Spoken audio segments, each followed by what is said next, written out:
네, 안녕하세요. 카이스트 한재영입니다. 다시 한번 인사드리겠습니다.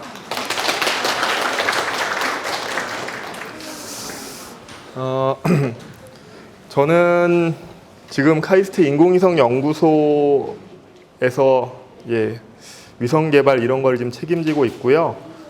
오늘 한 1시간 정도 해서 지금 카이스트에서 일어나고 있는 이제 우주 탐사도 간단히 소개해 드리는데, 그 전에 우리 여기 꼬마 친구들도 많고 그러니까 그냥 우주 전반에 대해서도 좀 얘기를 드릴 수 있도록 하겠습니다. 혹시 이승기 가수 아세요? 네. 근데 제가 위성도 하고 있는데 사실은 저기 카이스트 발전재단이라는 것도 책임지고 있어서, 그래서 이제 카이스트에 기부 들어오는 것들 이런 것들을 다 제가 이제 이렇게 우리 총장님 뒤에서 돕고 있어요. 그래서 뭐 최근에 일어나고 있던 일인데, 보니까 이제 우리 가수 이승기님이 카이스트 뉴욕 캠퍼스를 지원하기 위해서 기부했는데 사진을 같이 찍었는데요. 역시 연예인하고 사진을 같이 찍으면 안 되는 것 같아요. 네. 제가 학교 오기 전에는 우리나라에서 최초의 뭐 통신위성 안테나 이런 것들을 만들었었거든요. 그리고 굉장히 젊을 때 지금 이런 뭐 안테나 시험 전에 이런 거를 하고 있었는데, 요게 이제 위성에 실려서 그래서 우주로 쏘아지는 그런 안테나인데요. 이런 위성 안테나 큰 거는 위성 방송이라든지 위성 인터넷, 잘 안 들렸나 봐요. 위성 인터넷 이런 거를 위해서 이제 쓰는 거예요. 우주 공학으로 할 수 있는 일. 그래서 일단은 여기 어딘지 빨리 손 들고 맞춰 보세요. 네. 광안대교요? 맞아요. 잠깐만 나와 보세요.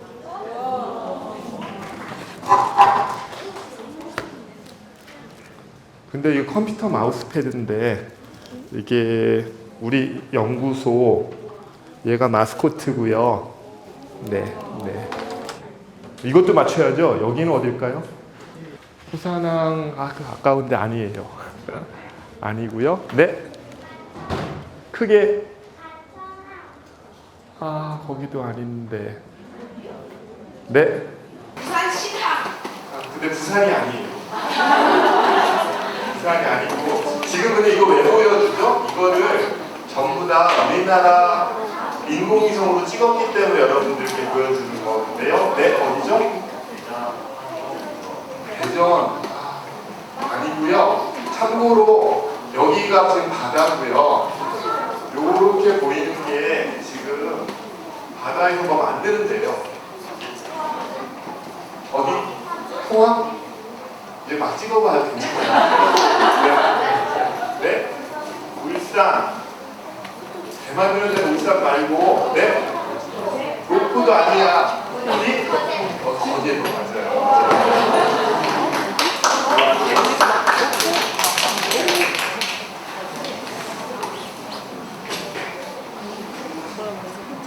이거는 조금 맞추기 어려운데, 아니 되게 쉬운 거 아까 맞췄잖아. 근데 딴 친구한테 양보해야지. 여기 딱 두바이는 아닌 것 같은데, 아랍에미레이트에. 이거 어떻게 알았어요 근데? TV에서 나왔어요. 네네. 그래서 지금 이 사진들은 제가 여기에 조그맣게 썼는데 제가 찍은 사진이 아니고요. 한국항공우주연구원이라는 데가 있어요. 카이스트 바로 옆에 있거든요. 저희 학교. 거기에 위성을 만들어서 그렇게 찍은 거예요. 자, 네. 금성 아닌데. 네. 어머니. 백두산 천지 맞습니다. 이거 드릴게요. 네.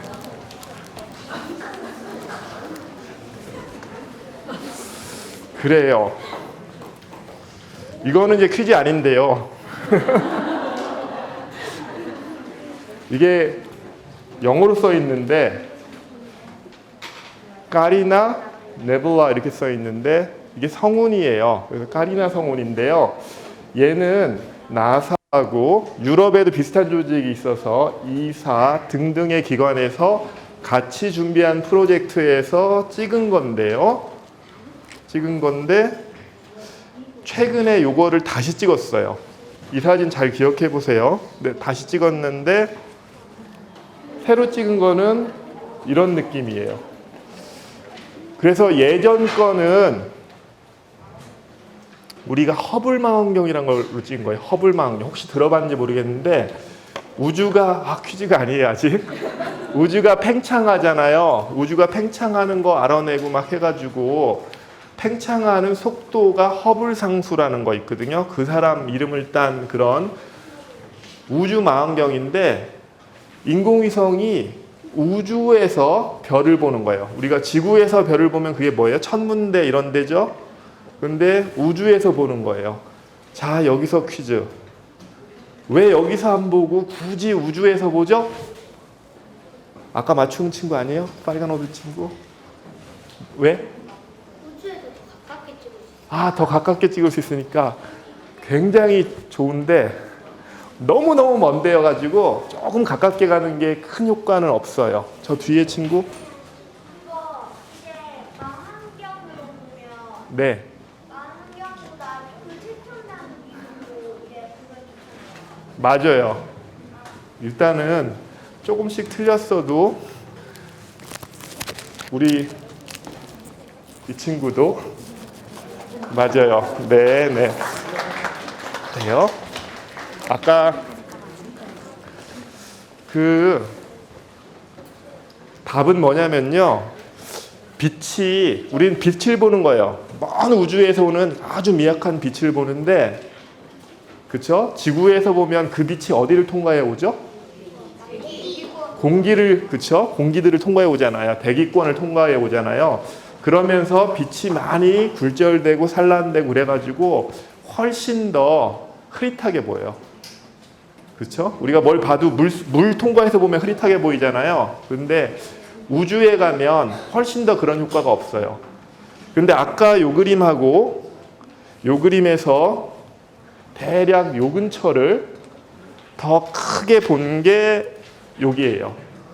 근데 이렇게 크게 본다는 건 뭐냐면 훨씬 더 망원경 성능이 좋아졌다는 거거든요. 근데 망원경 성능이 좋으려면 기본적으로 망원경이 커야 돼요. 그래서 앞에 위성보다 요 위성에 달린 요 망원경은 이름이 제임스 웹이에요. 제임스 웹. 제임스 웹은 나사의 국장, 미국 항공우주국 국장 중에 전임 국장 중에 한 명인데 그 사람 이름을 딴 큰 위성 프로젝트입니다. 그래서 앞에 위성보다 훨씬 더 망원경이 큰데 사실은 망원경 만들기는 뭐가 어렵냐면요. 거울 같은 거를 만들어야 되는데 거울을 무지하게 크게 만들면서 우리가 원하는 곡면대로 만들어야 되는데 거울이 예를 들면은 우주에 가면은 온도도 굉장히 높아지면 이게 조금 변형된단 말이에요. 열 팽창 이런 거 돼요. 그런데 그럼에도 불구하고 원래 우리가 생각했던 형상을 그대로 유지하는 게 너무너무 어려워서 이 프로젝트는 여러분들이 이 숫자를 들으시면 기절할 것 같은데 최종적으로 이 프로젝트를 다 하는데 들어간 돈이 우주에 인공위성 하나 올리는데 그것도 그냥 별 보려고 만든 위성 우리 돈으로 10조 원.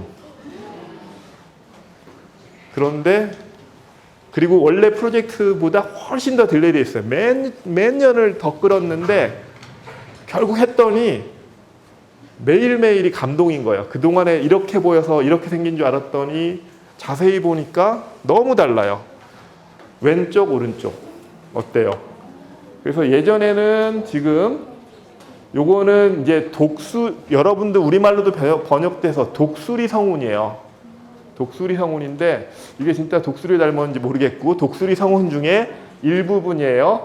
그래서 기둥 3개 있다라는 그 부분인데 이거를 제임스 웹으로 다시 찍었더니 이렇게 찍혀가지고 그래서 이렇게 생겼구나. 그래서 지금 우주의 신비가 어마어마하게 다시 발견되고 있어요. 10조 원 들인 큰 우주의 엄청난 망원경 때문에. 최근에 이것만 하는 건 아닙니다. 그러니까 미국에서 나사의 JPL이라는 데가 있어요. LA 근처에 파세데나라는 도시에 JPL에서 그 맨날 우주 관련 영화 있으면은 관제실 나오고 뭐 하면 다 JPL이에요. 그 주로 막 그 영화에서는 중국인 이런 애들이 막 해가지고 문제 해결하고 거기가 이제 JPL인데 거기서 화성에 보내는 그런 소위 로봇을 만들었거든요. 그러니까 우리가 지금 굉장히 많은 나라들이 굉장히 많다고 하면 안 되겠다. 화성, 그 다음에 뭐 달 이런 데는 많이 보내서 이미 맨날 돌면서 삥삥삥 돌면서 사진을 매우 많이 찍고 도대체 여기 뭐가 있지를 파악하고 있어요. 우리나라도 드디어 거기에 동참했죠. 작년에 우리나라에서 처음으로 달에 보낸 게 있어요. 다누리라고. 좀 이따 말씀드릴게요. 그런데 이제는 그렇게 돌면서 화성이 어떻게 생겼지 보는 게 아니고 아예 화성에 뭘 착륙시켜가지고 그러면서 얘가 진짜 다니면서 자세히 보고 있거든요. 그래서 그런 기계를 로보라고 하는데 지금 여기 보시면 이렇게 생겼고 여기에 또 하나 조그만 화성에서만 날 수 있는 헬리콥터를 만들어 가지고 지금 얘하고 협업으로 화성을 탐사하고 있어요. 그러니까 이런 것들이 실제로 미국에서 일어나고 있어요. 그런데 이제 우리나라는 어떻고 세계는 어떻고 지금 수준이 어떤지를 조금 더 자세히 보겠습니다.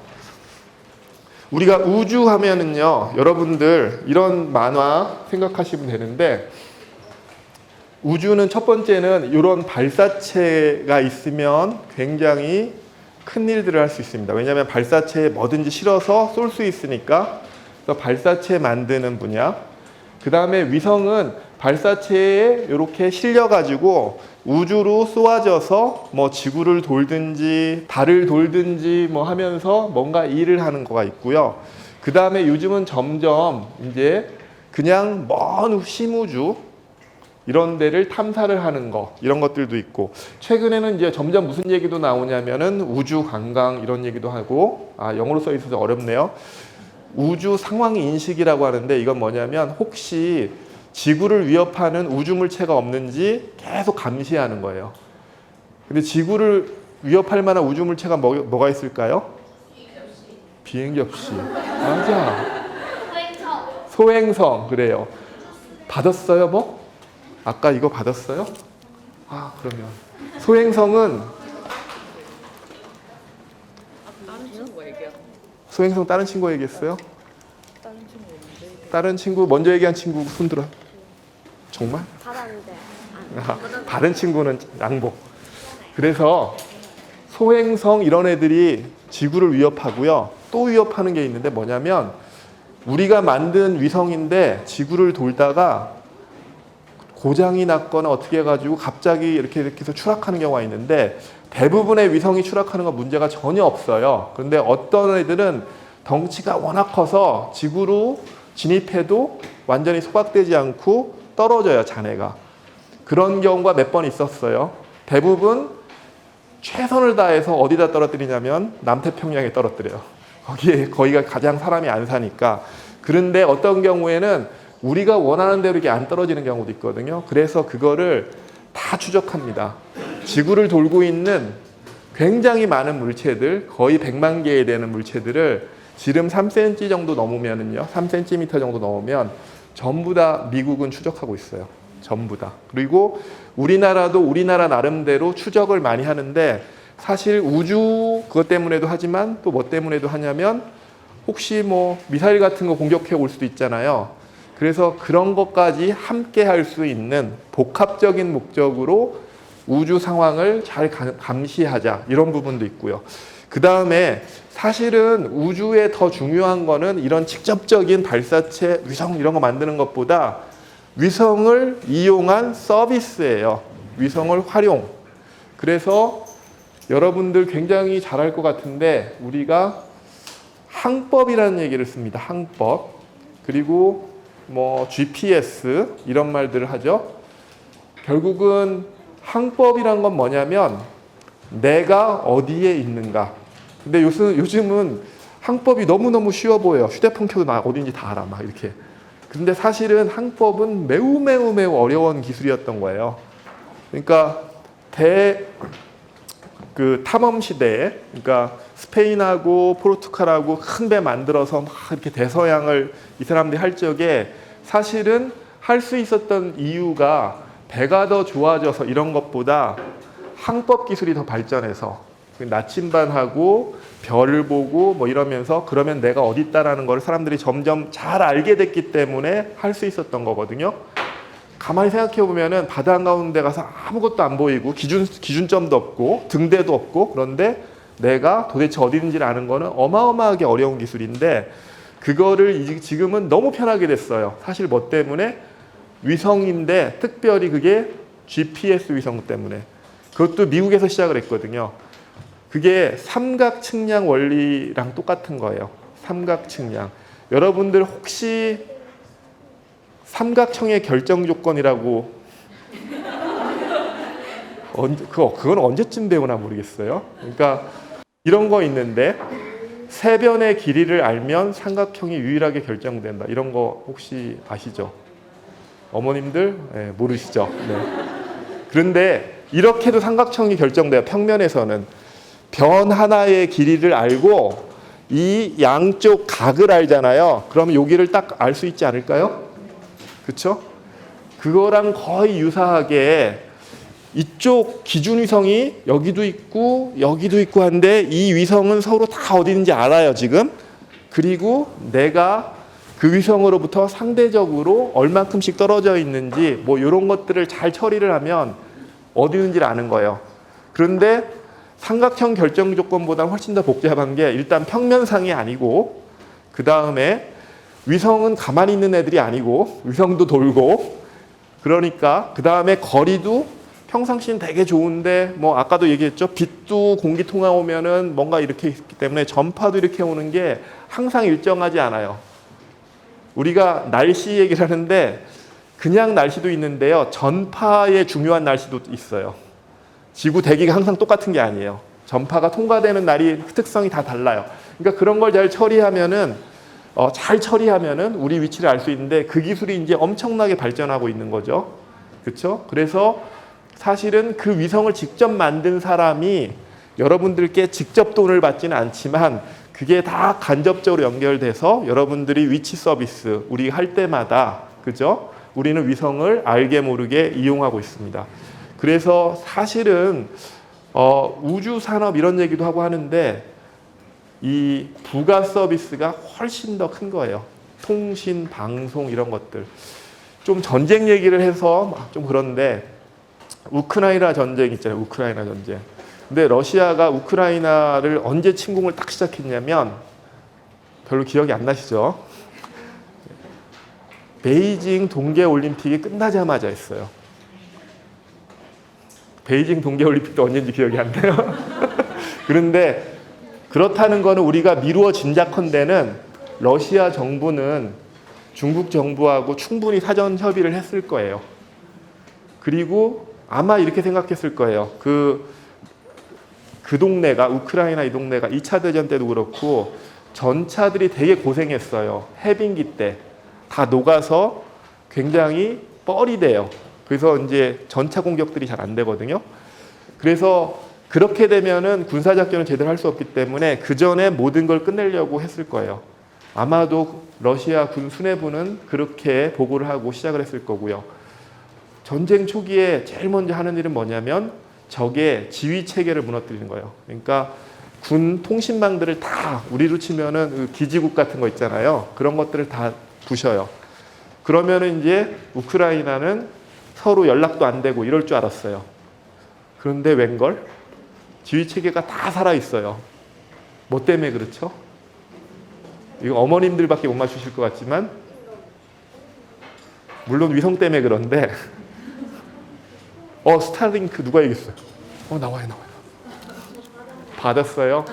그러면은 야 대단한데요. 스타링크라는 게 앨런 머스크가 하는 통신위성 서비스거든요.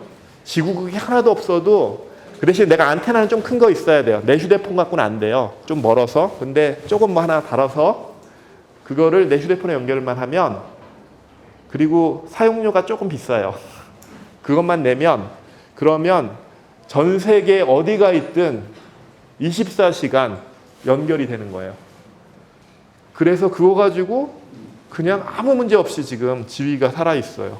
그러니까 그렇게 지금 소위 위성을 활용한 부가 서비스가 이제 곳곳에서 더 중요해지고 있고, 이걸 이용해서 여러 가지 새로운 산업들이 생기고 있습니다.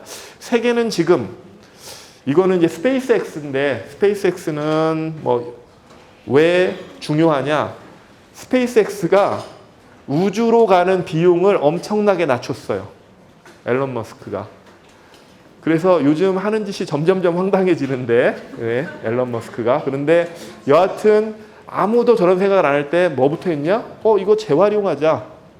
그런데 이렇게 얘기하면 틀린 말이에요.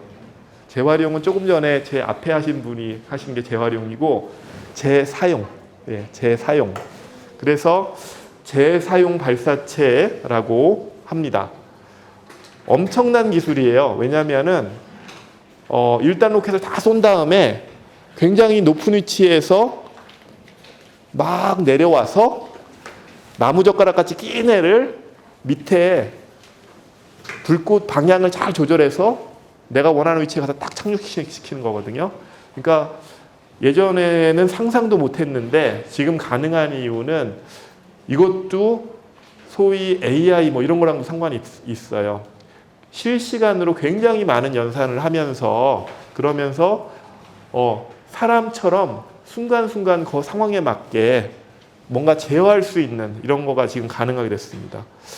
완전 재사용한 우주 수송 시스템을 만들고 싶은데 앨런 머스크가 새롭게 얘기하는 최근에 막 하겠다는 게 이제 스타쉽인데요. 얘는 엄청난 애인데 길이 120m, 직경 9m, 그 다음에 무려 100톤에서 250톤의 뭔가를 싣고 가겠다. 근데 많이 실으면은 낮은 고도 가는 거고요. 100톤 정도는 달에도 보내겠다. 그래서 하고 있는 거예요.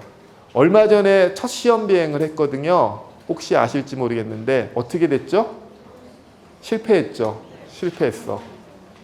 실패해가지고 카메라가 앨런 머스크 얼마나 얼굴이 찌그러지는지 딱 잡았죠? 찌그러졌는데 그러면서도 조금 있다가 트위터에 뭐라고 말을 딱 했냐면 우리는 다음 성공을 위해서 굉장히 많은 데이터를 얻었다. 그리고서는 또 준비하고 있어요.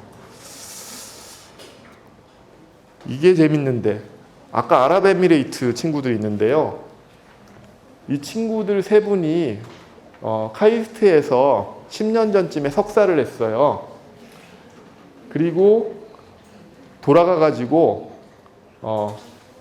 MBRC라고 하는데요. 모하마드 빈, 거긴 항상 모하마드고 학생이 제가 기억에 7명 중에 일단 3명이 모하마드였는데 모하마드 빈 라덴 스페이스 센터에 이 사람들이 이제 굉장히 큰 일을 하는 사람들이고 그러면서 100% 자기 기술은 아닌데 외국이랑 잘 협업을 해서 화성에 보냈어요. 그래서 화성을 지금 돌고 있어요. 그래가지고 화성 가는 거는 발사한 다음에 바로 박수 치면 안 되겠죠. 가는데 오래 걸리니까.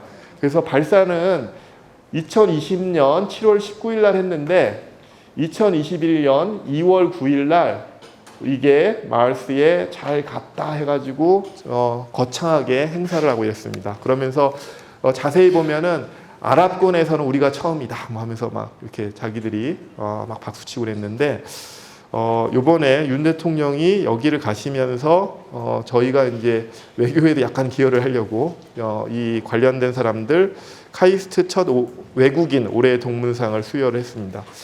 아까 스타링크라는 게 있는데 스타링크는요 어떻게 되냐면 현재도 아니고요 2023년 2월 기준으로 무려 3,580개의 위성을 쏴가지고 지구를 정신없이 돌고 있어요. 정신없이.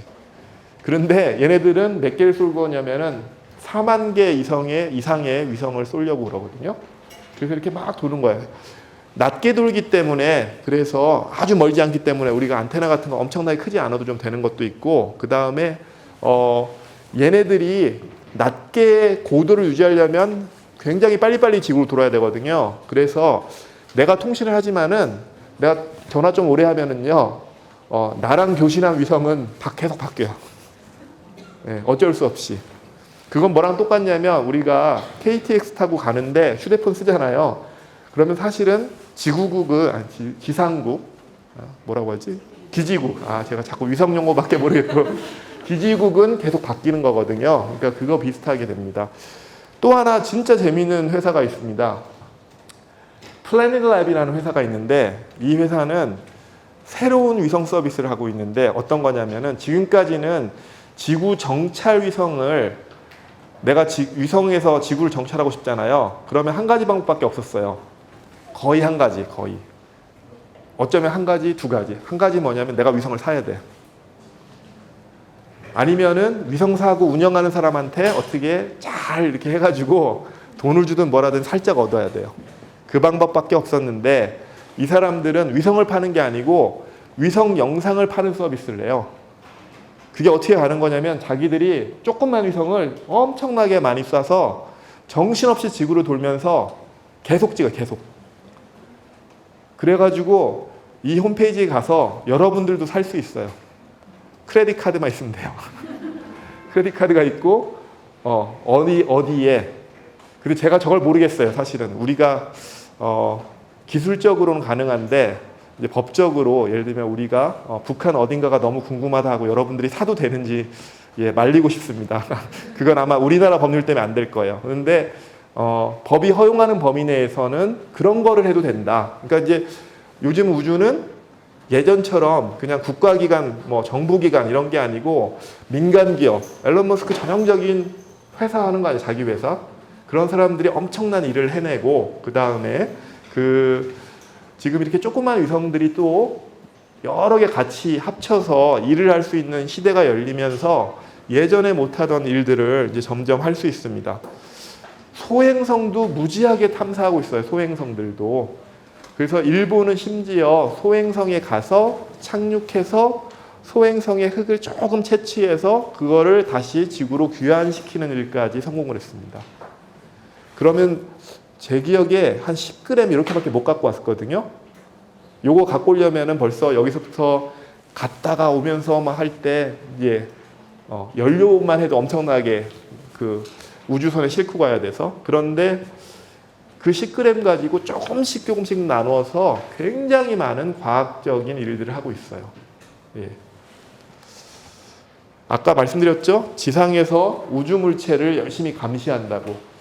이런 거 갖고 감시해요. 이거는 별 보는 거랑 똑같은 시스템인데 그래가지고 어떤 물체가 여기 있다가 여기 지나가고 뭐 이런 것들 계속 감시를 하는데 하나 갖고는 잘 못 보고요. 여기서도 보고 같은 물체를 저기서도 보고 막 이렇게 하면은 얘가 그냥 도는 애인지 이렇게 점점 해서 우리한테 위협이 될 건지 이런 것들을 점점 파악할 수가 있고요. 이거를 더 잘 개량해서 군사적 목적으로도 쓰면은 이제 조기에 이제 우리한테 워닝을 주는 그걸 뭐라고 해야 되지? 워닝이 뭐죠? 경고를 주는 그런 일들을 할 수 있을 것 같습니다. 한국 우주 개발 살펴볼까요? 한국이 좀 늦었는데 발사체는 굉장히 늦게 시작했어요. 우리나라가. 그래서 여하튼 소위 KSR이라고 불리우는 이제 코리아 사운딩 로켓 프로그램들이 시작이 돼서 1단, 2단, 3단까지 1차, 2차, 3차까지 됐고요. 여기서 사운딩이란 말을 하거든요. 사운딩. 근데 이게 로켓이 소리가 많이 나서 사운딩은 아니고요. 사운드라는 게 스펠은 똑같은데 동사로 뭔가를 측정한다 이런 뜻도 있어요. 그래서 그냥 과학 로켓 무슨 얘기냐면 로켓 쏘면서 로켓 안에 실제로 위성 같은 거 실은 게 아니고 로켓이 쏘면서 올라가면서 뭔가 대기의 온도도 재고 뭐 이렇게 하고 그냥 떨어지는 거를 괜히 우아하게 표현한 거예요. 과학 로켓. 예, 그래서 사운딩 로켓 이렇게 얘기를 합니다. 그런데 이제 여기까지는 실질적으로 뭔가 중요한 일을 하기는 어려웠고요. 그래서 정부가 결심을 하죠. 이제 우리나라도 자체에 발사체가 있어야 되겠다. 그래서 시작을 했는데 혹시 기억하실지 모르겠는데 이제 한 100kg쯤 되는 소형 위성을 쏘아 올릴 수 있는 어떤 발사체를 만들었는데 처음에 어떻게 했어요? 우리가 다 못하고 일단 큰 애는 러시아들이 다 만들고 우리는 요 상단만 만들기로 했는데 그나마도 한 번에 성공을 못하고 이제 막 실패를 했거든요. 그런데 이게 또 재밌는 거예요. 그러니까 실패를 해가지고 하니까 이제 우기는 거죠. 러시아는 우린 잘했는데 니네가 잘못한 것 같아. 그리고 우리는 아니야. 니네가 뭔가 이상해. 그럼 이제 누구 잘못이냐에 따라 가지고 좀 돈이 걸려 있으니까 그거를 과학적으로 분석을 해야 되거든요. 그래서 분석을 막 해보면 좀 나온단 말이에요. 그래서 사고조사위원회가 생겨가지고 이제 어떻게 설계했고 무슨 실험했고 그 다음에 얘가 올라가면서도 계속 여러 센서가 데이터를 재서 우리한테 보내준 게 있어요. 그걸 분석을 해봐가지고 이제 어디가 잘못됐다 이런 거 했는데 정말 어디가 잘못됐다를 찾는 것보다 더 중요한 게 뭐였냐면 그걸 이렇게 보니까 러시아가 이렇게 해서 이걸 만들었구나를 이렇게 배웠어요. 그래서 그 노하우들이 굉장히 많이 녹아 들어가서 그래서 우리나라 스스로 이제 잘할 수 있는 상황이 돼가지고 작년에 KSLV라고 그쵸 한국형 발사체 두 번째 버전인데 이름이 누리호고요. 요게 6월 21일 이것도 이제 첫 발사 때는 약간 아쉬운 점이 있었고 두 번째 발사 때는 너무 완벽한 성공. 그래서 6월 21일 오후 4시부터 이제 발사를 했습니다. 그래서 지금 여기는 나로도입니다. 고흥군 전남. 왜 나로도라고요? 나로도가 두 개인데 바깥쪽에 있는 섬이고 그 다음에 거기서 지금 발사 준비하는 거를 이렇게 보여주고 있는 건데요. 이제 총 조립동에서 지금 이렇게 옮겨가서 이렇게 세워요. 예, 기립해요. 그죠? 그 다음에 실제 발사할 때 발사하는 광경을 여러 군데서 찍은 거고요. 지금은 여기 음향시설이 아까서부터 별로였죠? 뭔가 감동이 없어요. 그런데 어마어마합니다. 그리고 현장에 가면은 시끄러운 거 이상으로 땅을 타고 들어오는 그 중저음의 우퍼 사운드 몸으로 느낄 수 있습니다. 이렇고요. 이게 이제 위성에서 보면 이래요.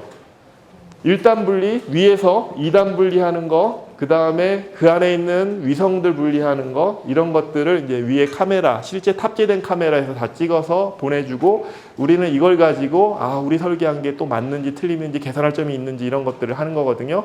그래서 이제 이런 것들 보실 수가 있습니다. 여기에는 성능 검증 위성이라고 했는데요. 뭐냐면은 실제 무슨 기능을 하는 위성은 아니고 발사체는 100km까지 올라갔다 중요한 게 아니에요. 발사체는 뭘 해야 되냐면 위성을 정확한 궤도에 올려줘야 되거든요. 정확한 궤도에 올리려면 어떻게 되냐면 정확한 높이에서 정확한 방향으로 정확한 속도로 얘를 놔줘야 돼요. 그래서 그게 제대로 됐는지 이런 것들을 이제 보기 위해서 성능 검증 위성이라는 걸 만든 겁니다. 그래서 실제 이거를 조금 간단히 하면은 이게 사람들이 또 되게 모르는 게 이 발사체가 팍 해가지고 뭐 몇 시간 날아갈 것 같은데 전혀 그렇지 않고요. 굉장히 빨리 가요. 그래서 1단 분리하는 데는 한 2분이면 끝나요. 2분 정도 그냥 쫙 올라가가지고. 근데 2분 만에 62km 위로 올라간 거죠. 그렇죠? 그리고서는 페어링 분리라는 거, 페어링 분리는 뭐냐면은 그 위성을 싸고 있는 위성을 보호하는 뚜껑이에요. 맨 앞에 그거를 분리합니다. 그래서 위성이 나갈 수 있게. 근데 왜 이렇게 여기서부터 벌써 분리하냐? 이쯤만 올라가면 공기가 이미 없어요.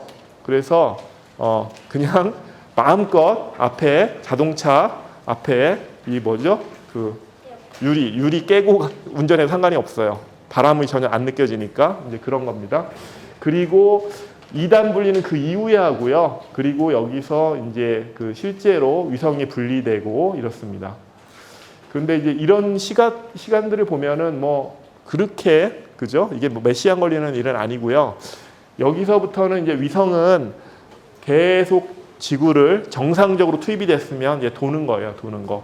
그죠?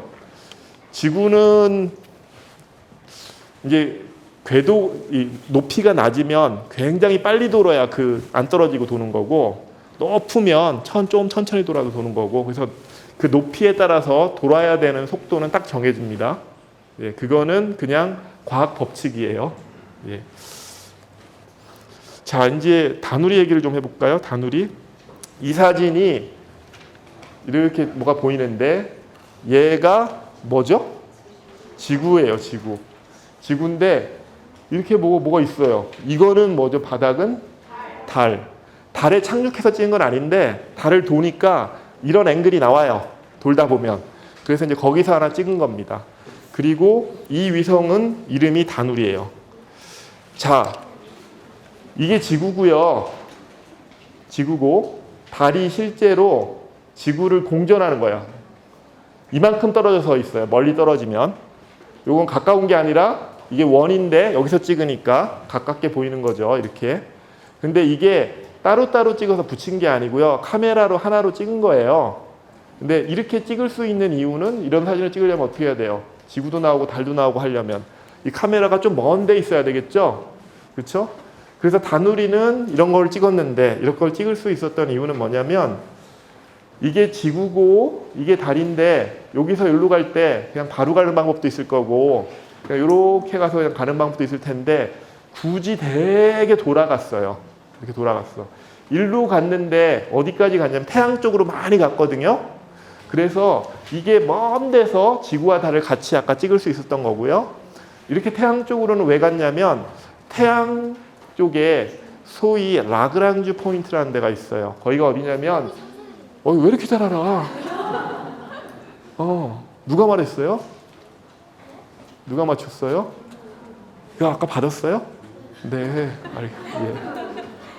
그래요. 거기까지 가는 거예요. 지구하고 태양하고. 근데 태양이 훨씬 중력이 크니까, 그죠? 시소 탈 때 어떻게 해야 돼요? 무거운 사람이 좀 앞에 타야 되죠. 그래야 거기가 이렇게 되잖아요. 그거는 이제 모멘트를 맞추느라 그런 거고, 이제 중력으로만 볼 때는 어떻게 되냐면 중심점이 굉장히 가벼운 사람 쪽에 있단 말이에요. 그래가지고 굉장히, 그래도 태양은 되게 멀고 지구는 여기 있는데 중력이 가운데 이제 서로 상쇄되는 그런 거는 지구에 가까운 점이에요. 근데 중력이 상쇄되는 그 지점에 가면은 어떤 좋은 효과가 있냐면, 내가 조금만 연료를 써줘서 방향을 틀면은 효과가 커요. 그럴 것 같지 않아요? 그래서 사실은 달에 가는데 이렇게 돌아가면 제일 연료를 적게 쓰는 겁니다. 전류를 얼마큼 적게 쓸 수 있냐면 대략 30% 정도 적게 써요. 30% 적게 쓰면은 그 남은 공간에 뭘 할 수 있어요?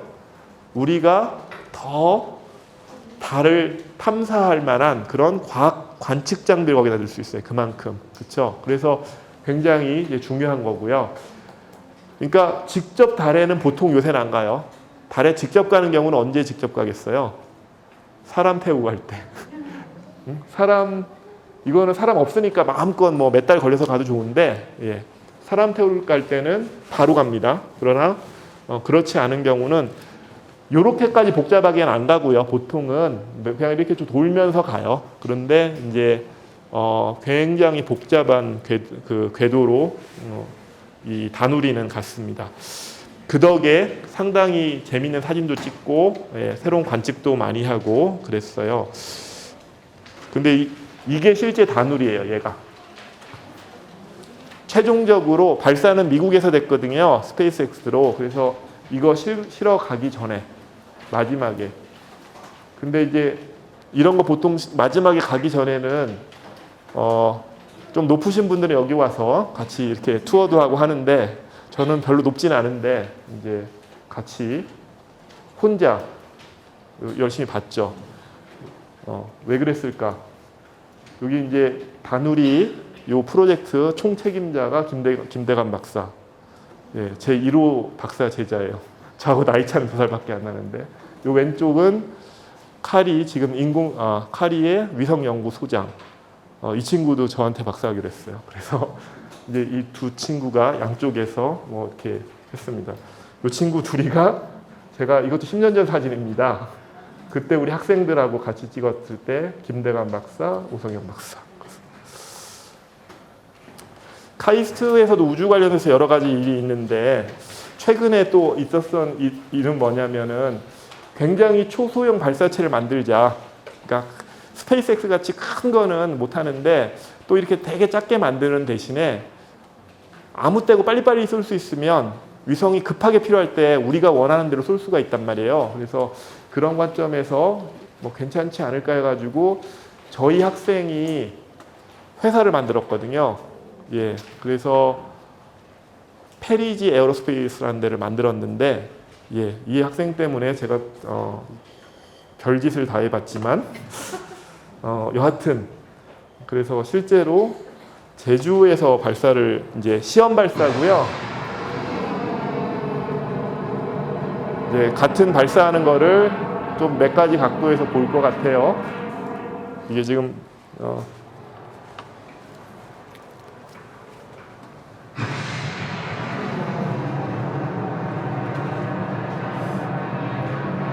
이 정도만 보기로 하죠.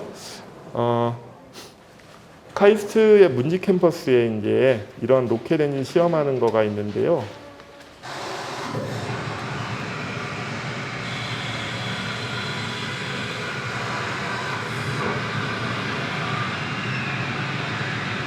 그래서 이제 이 정도만 보기로 하고, 그리고 이 친구들이 요새 하는 거는 나중에 자기들도 재사용해 보겠다고 그래가지고 제자가 하고 싶어 하는 건 뭐냐면 소형 위성을 위한 가장 매력적인 발사체를 만들고 싶다 하는데, 사실 기술보다 우리나라는 이제 어려운 게 마음껏 어디서 비행 시험하기가 굉장히 불가능해서, 사실은 아까 제가 별짓을 다 해봤다는 것은 비행 시험 같은 걸 할 수 있게, 예, 그래서 뭐 예, 도지사님도 만나고 제주도 가서 뭐 예, 군부대 뭐 이런 데도 가고 뭐 이랬다는 거고, 결론적으로는 지금 바지선을 좀 만들어 가지고 바지선에서 이렇게 쏘면 좋겠다 뭐 이래 가지고 또 이제 요즘 갑자기 배도 만들고 있어요. 그러니까 뭐 한데, 그러니까 기술적으로 굉장히 진보를 했는데, 근데 이제 이게 정말 이제 상업적으로까지 성공할지 안 할지 이건 굉장히 또 험난한 길이 남아 있지만, 이런 친구들의 도전을 정말 충분히 서포트하고 뭐 저는 그걸로 충분히 만족합니다. 새로운 또 그 우리 과의 젊은 교수를 제가 학과에 갈 때 뽑아가지고, 근데 이 교수님이 굉장히 또 새로운 아이디어를 가지고 지금 그 초저고도 위성이라는 거를 만들고 있습니다. 그래서 요거는 너무너무 아이디어가 좋고 잘 돼서 지금은 아예 계획을 더 땡겨서 정말 쏴버리자 이렇게 국방부의 서포트가 돼가지고요. 초저고도란 건 뭐냐면 조금 낮은 데서 위성이 돌면 똑같은 카메라를 훨씬 더 잘 찍을 거 아니에요. 근데 낮은 데는 왜 못 가죠? 공기 저항이 있어요. 아무리 적다 하더라도. 그래서 조금씩 고도가 낮아지는데, 요즘 또 어떤 기술이 생겼냐면은 굉장히 연료를 적게 쓰면서 이 소위 추진력을 조금씩 낼 수 있는 그런 방법들이 있어서 약간 비행기 같이, 대신에 크게 이런 게 아니고요. 아주 조금씩 소위 추력을 계속 내는 그런 방식으로 운영을 하면 좋겠다. 이런 겁니다. 그래서 요거 관련돼서도 저희가 열심히 만들었고, 이제 카이스트는 제가 지금 여기 소장입니다. 그래서 인공위성 연구소인데, 31년 전에 이제 우리별 1호, 그러니까 우리나라 최초의 인공위성을 만들었고요. 그거 만드신 주역들이 이제 저는 전혀 아니고 제 친구들, 선배들 이런 분들이 이제 같이 있었고, 이 연구소에서 이 위성과 기술을 가지고 지금 창업한 회사가 세트랙 I라는 회사가 있어요. 그러니까 세트랙에서 나간 회사다 해서 세트랙 I라고 이름을 적고, 그 회사는 이제 해외로 인공위성을 수출하는 회사가 됐습니다. 세트랙 I. 예. 다음 주 수요일인데, 다음 주 수요일 날 누리호 수요일 맞죠? 제가 요새 하도 정신없이 살아가지고. 네네. 그 저녁 6시 20분경 아까 그 고흥의 나라우주센터에서 이제 우리나라 발사체가 발사가 되는데, 거기에 실리는 메인 위성이 요거예요. 그래서 우리나라 말로는 차세대 소형위성 2호라고 하고 우리나라는 줄임말 좋아하니까 저희는 차소 2호라고 부르고 차소 2호. 예.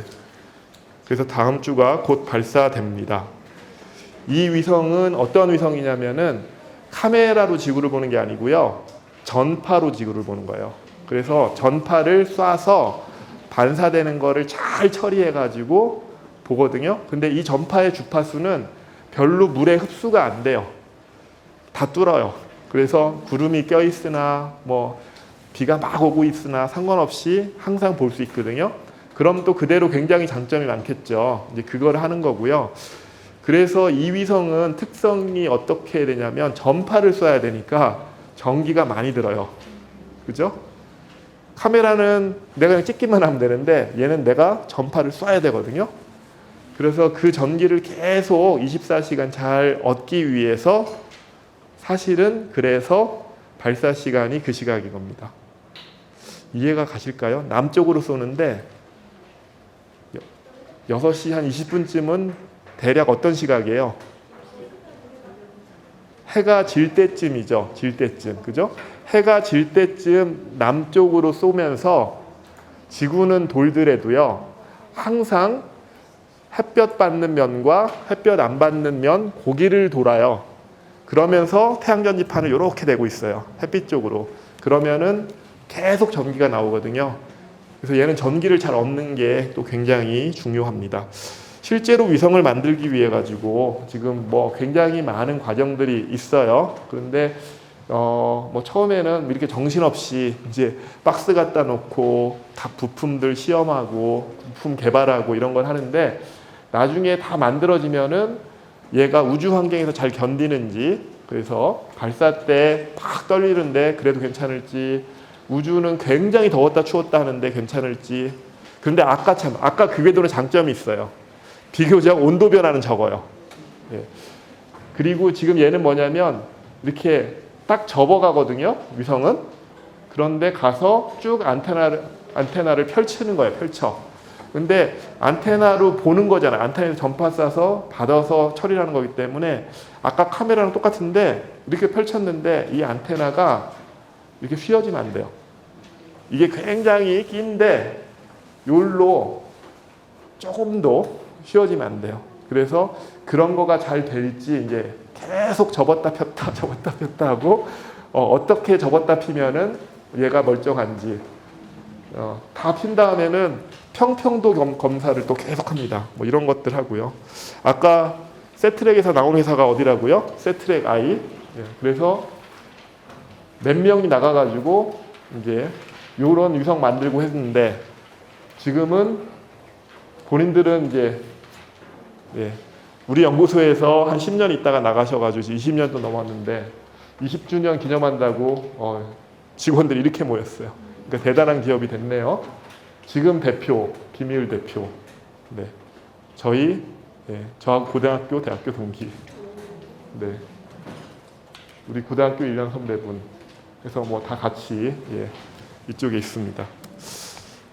저희 학교인데요. 여기 어린 친구들 많으니까 그냥 광고 하나 하려고. 요새 한화가 저희랑 해서 우주의 조약돌이라는 프로그램 혹시 광고 보셨어요? 작년부터 시작했는데. 그래가지고 이거는 이제 첫 회 한 다음에 수료식 하는 날 서울에서 사진 찍은 거고요. 그래서 여기가 지금 한화 에어로스페이스 대표이사고요. 제가 있고 아까 그 항우연 위성 소장, 여기 달 탐사 사업단장, 제 제자니까 제가 불러서 같이 도와달라고 해서 굉장히 좋은 프로그램을 하거든요. 그리고 심지어 이제 잘 선정이 되시면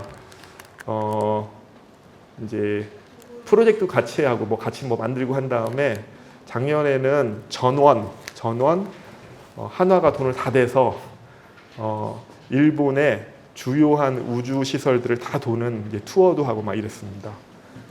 그래서 지금 요새 접수받더라고요. 근데 다만 저희는 괴로운 게 지원자가 3,000명씩 되고 이러니까 그 중에서 올해는 몇 명 뽑더라? 45명 뽑거든요. 그래서 이제 좀 힘든데 뽑히면 아주 좋아요. 이거는 제가 요새 추진하는 겁니다. 그래서 카이스트가 우주를 조금 더 잘하기 위해서 인공위성 연구소 말고 아예 좀 조직을 확대해서 카이스트 우주연구원 이런 걸 만들 거다라는 거고요. 뭐 이건 자세히 보지 마시고 카이스트는 뭐 하고 싶다? 2050년에는 카이스트 화성 캠퍼스 만들겠다 했더니 경기도 화성이요? 그러는데 그거 아니고요. 화성 캠퍼스에 뭐 꼭 사람이 가서 연구할 필요 있나요? 그죠? 우리 아바타 보내도 되고 로봇 보내도 되고 근데 저희가 저희의 비전을 상징적으로 표현한 거죠. 우리가 화성을 충분히 탐사하고 개척할 만한 그런 기술들을 다 하겠다. 그래서 지금 저희는 그래도 이런 큰 꿈을 갖고 이제 준비하고 있고 여기 오신 우리 어린이 친구들도 일단은 꿈을 꾸는 게 제일 중요한 것 같아요. 그죠? 꿈을 꾸면은 그래도 조금씩 노력하면은 우리가 화성 캠퍼스 이러면은 화성까지는 못 하더라도 달에는 짓지 않겠어요? 그죠? 그러니까 여러분들도 그렇게 되지 않을까 생각됩니다. 저희가 카이스트는 우리나라 최초 인공위성을 개발을 했고요. 우리나라에서 외국 친구들 와가지고 저희 과에서 그때 제가 책임 교수였습니다. 세트레가이 아까 그 로켓 만든 친구가 페리지 우주기업들의 산실이고요. 그리고 저는 우리나라 우주개발 및 탐사의 미래가 저희한테 있다고 생각을 합니다. 다음 주 차소 2호 발사도 기대해 주십시오. 마지막 광고고 마지막으로 꿈을 꾸시면 이루어집니다. 그래서 여러분들 모두 좋은 꿈 꾸시면 좋을 것 같아요. 여기서 마치겠습니다. 감사합니다.